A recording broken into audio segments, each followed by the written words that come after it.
For nearly 5 decades, one question has refused to die inside the walls of Graceland: what if the king never really left the building?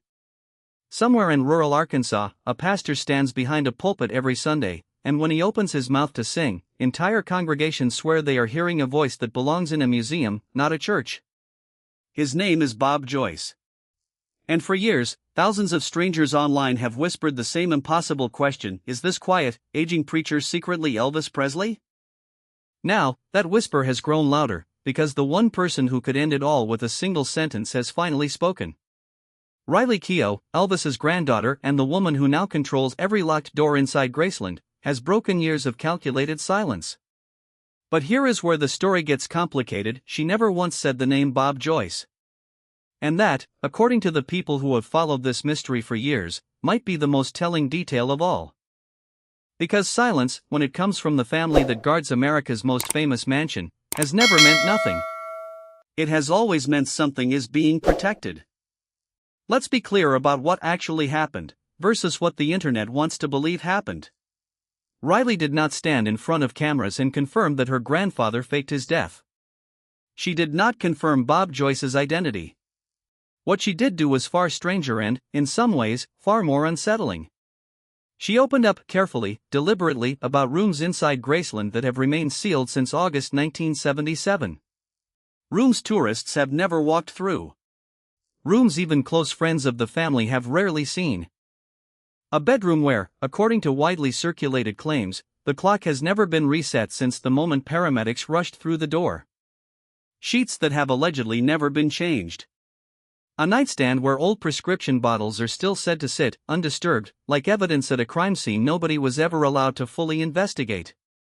And then there's the detail that changed everything for longtime believers: a small box, tucked beneath the bed, with 3 words written across the top: "Do not open." Inside, according to reports Riley herself has never fully denied, were letters Elvis never sent. One addressed to his daughter, Lisa Marie. Another addressed simply to whoever might find it after he was gone. If that sounds like the setup to a mystery novel, you're not wrong to feel that way. Except this isn't fiction.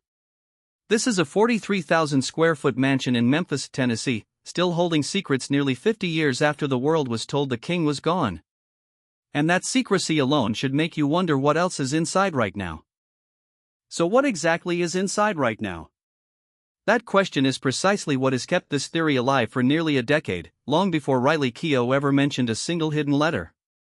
To understand why so many people refuse to let this story go, you have to go back to where it actually began: not in Memphis, not inside Graceland, but in a small church in Arkansas, where a silver-haired pastor named Bob Joyce stood up one Sunday and sang a hymn called "How Great Thou Art."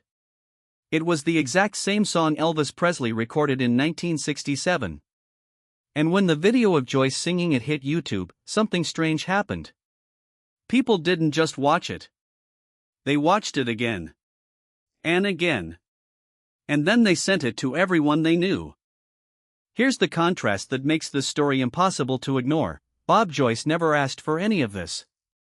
He wasn't performing on a Vegas stage in a rhinestone jumpsuit. He wasn't selling tickets, autographs, or tribute albums.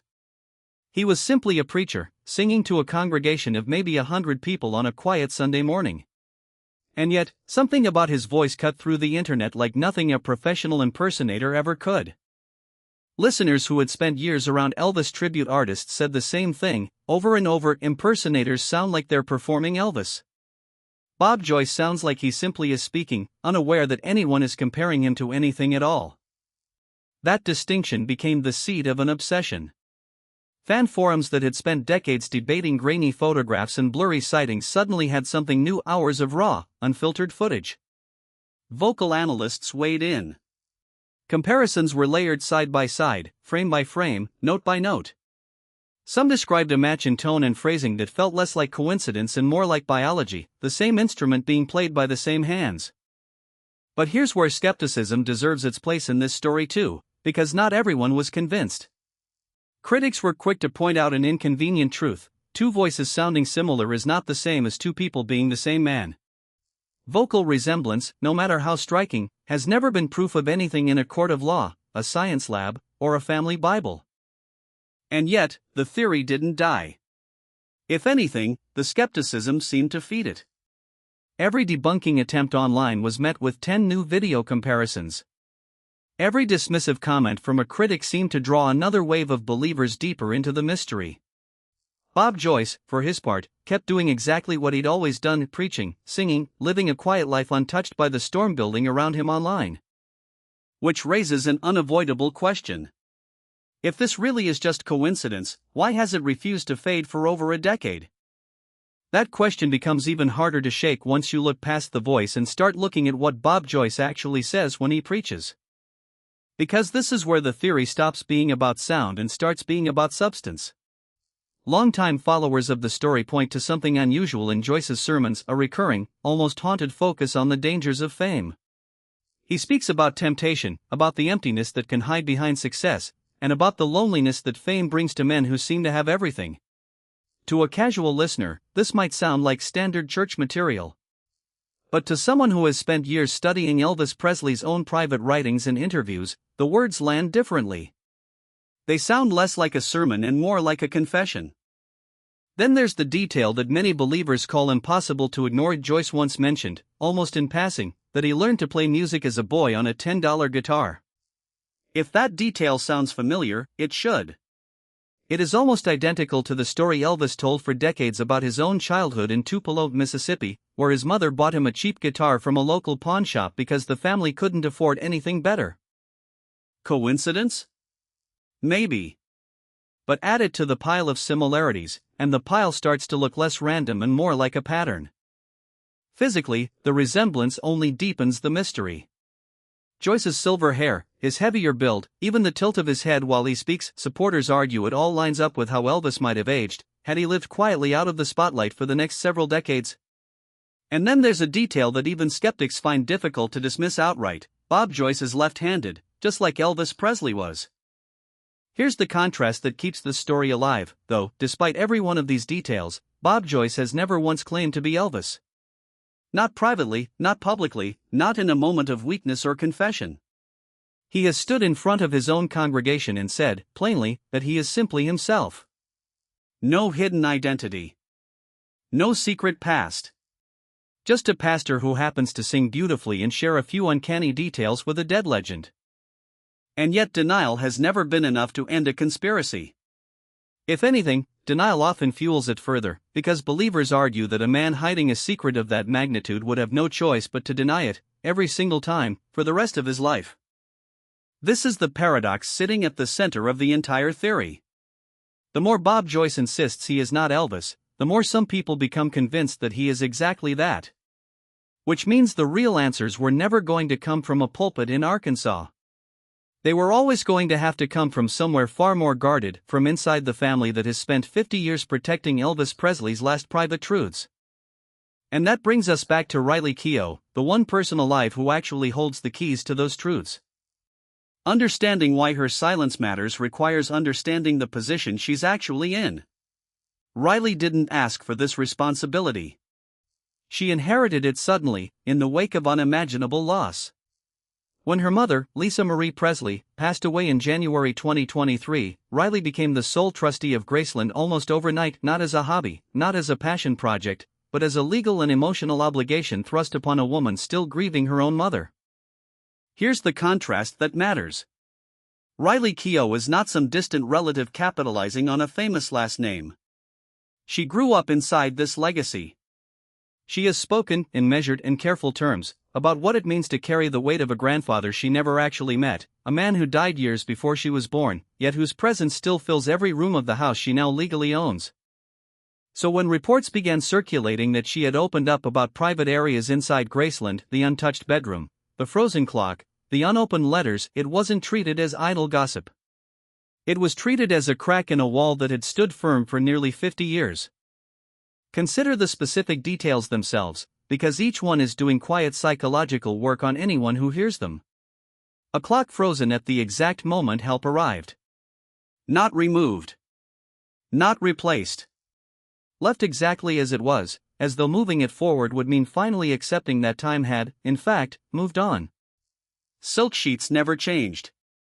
Prescription bottles reportedly still sitting on a nightstand, decades later. These aren't details of a museum exhibit. These are details of a room frozen in grief, preserved by a family that has never fully let go. Then there's the box. Do not open. 3 words that have haunted the internet since the moment they surfaced. Inside, reportedly, unsent letters, one to Lisa Marie, one addressed to whoever might find it after he was gone. Riley has allegedly read them. She has allegedly said they changed how she saw her grandfather. But she has never revealed what they say. That silence is the entire story, condensed into one decision. Because in an era where nearly everything is filmed, leaked, or sold, Riley Keough chose the opposite. She restricted filming. She limited access. She kept the contents of those letters entirely private, even while confirming enough of their existence to reignite public fascination. To skeptics, this is simply a grieving woman protecting her family's dignity, nothing more sinister than that. To believers, it's something else entirely, proof that some truths inside Graceland are still considered too dangerous, too destabilizing, or too personal to ever reach the public. And it's that exact tension, between grief and mystery, protection and secrecy, that has turned Riley's careful words into the loudest silence in the entire Elvis Presley story. Which brings us to the detail almost nobody talks about, but should the one piece of this mystery that isn't rumor, isn't speculation, and isn't buried inside a locked bedroom. It's sitting in a sealed government file, waiting for a date that's already been set, 2027. That's when the second private autopsy, ordered personally by Elvis's father, Vernon Presley, in the panicked hours after his son's death, is legally set to be unsealed. For 50 years, that document has remained locked away, inaccessible even to courts that tried to force it open. The official record says cardiac arrhythmia. But toxicology reports revealed multiple prescription medications in his system, and the doctor who treated him would later face serious allegations over how those medications were prescribed in the first place. Here's the contrast that ties this entire story together. On one side, you have a locked government file, sealed by law, with an actual expiration date on its secrecy. On the other, you have a locked bedroom inside Graceland, sealed not by law, but by grief, and guarded by a granddaughter who has never fully explained what's inside. 2 different kinds of silence. 2 different kinds of locked doors. And both of them are set to define how this story ends. Because here's what almost nobody considers when they talk about Bob Joyce. Even if every vocal analysis is dismissed, even if the $10 guitar is written off as pure coincidence, even if left-handedness is nothing more than a statistical accident, none of that actually explains why the family closest to Elvis has never once definitively closed the door on the questions. No DNA test has ever been requested. No fingerprint comparison has ever been demanded. In 50 years, with modern technology capable of ending this debate in an afternoon, nobody with the authority to do so has ever tried. That omission is not proof of anything. But it is, undeniably, a choice. And choices, especially silent ones, tend to say more than statements ever could. So where does that leave us? A pastor in Arkansas who sings like a ghost from 1967 and denies being anyone but himself. A granddaughter in Memphis who has cracked open the door to Graceland's most private rooms, but never once walked all the way through it in public. And a sealed file, ticking down toward 2027, that may finally answer a question the world has been asking since a hot August night in 1977. Maybe the truth is exactly what we've always been told. Maybe Elvis Presley really did leave the building for the last time, and everything since has simply been grief looking for somewhere to land. Or maybe, just maybe, some part of the king never left at all, he just started singing quieter, in a small church, under a different name, waiting for no one to ever come looking. What do you believe? Tell us below.